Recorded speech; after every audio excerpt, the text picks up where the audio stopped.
What does pluralific mean? We're not talking about different languages, but we're talking about a way of looking at language, in this case English, as not as a static variety, a single variety, but as a galaxy of different varieties, looking at the current context, current global picture of how language, English language is used. So it's not, we don't have this single British English, and even British its own, it's not static.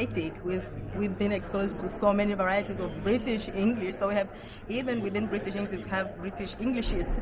So a pluralistic view of language, of English in this case, is looking at English not as a single entity, but a galaxy, a mixture, a set of different varieties that together make up the English language. We are international students, so I kind of use our experience to support our pluralistic views.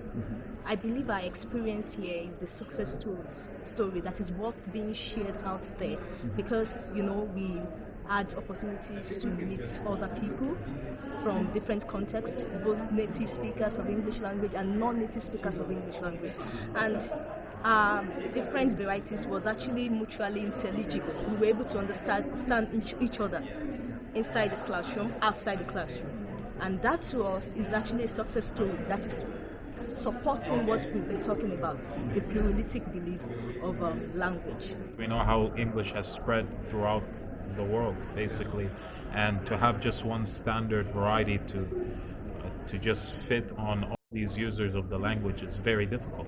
People come from different backgrounds, different cultural aspects that are sort of added into the way people speak. So to have this one linguistic entity to just, one size fit all mentality, it's a bit difficult for so many users throughout the English speaking world. What you were studying is also an example of how it's a success, because And also to emphasize that a pluralistic view is not something that you have to believe in. It's something that's happening, whether you believe it or not. So it's not a view that, okay, we came up with this pluralistic view, we would like you to believe us and let's implement it. What we are saying is, let's look at what's happening and let's react to what is already happening. We are not inventing, that's what's happening to English right now in the world. With the monolithic view, it's easy to associate because we believe that language and culture come together. So it's easy to associate, okay, English language, British. Now with the pluralistic, and that's the challenge that we also discussed in our presentation, we don't know as teachers, what are we going to associate English with now if we cannot associate with the British? So the idea in the pluralistic view, let's associate with whatever culture is attached to English. That's why it's important to design culturally diverse material. And if I should add to that, that could be possible through intercultural education. I think there is need for that now.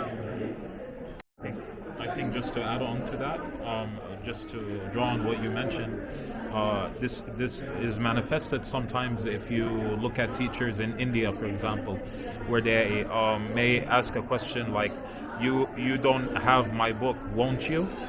Which it's a cultural, due to their cultural non-imposing projection of speech in their own language, they bring it into the English, which actually is the challenge, because we have a system of grammar which governs how we speak, and it does not accommodate to having somebody adding from how they would say it in their own culture into the English language. So that a lot of teachers experience that perhaps as a challenge, that the grammatical aspect is the problem. English is owned in a different way in different countries. So how do you see it continuing to evolve? How will that map evolve, do you think? Expanding. The circles, the outer circles, keep increasing and increasing, because there are emerging trends of how English is being used now.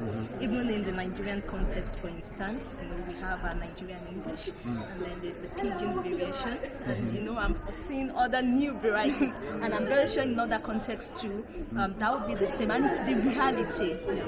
It's the reality. We just have to accept that, and perhaps perhaps, the language materials should be produced to show this reality in a way, and not just to ignore it. Yeah, exactly. And I think sometimes it might be uncertain. The future might be uncertain. We don't know exactly what shape English will have, let's say, in 50 years. Whatever it will become, that's what we'll have to adapt to.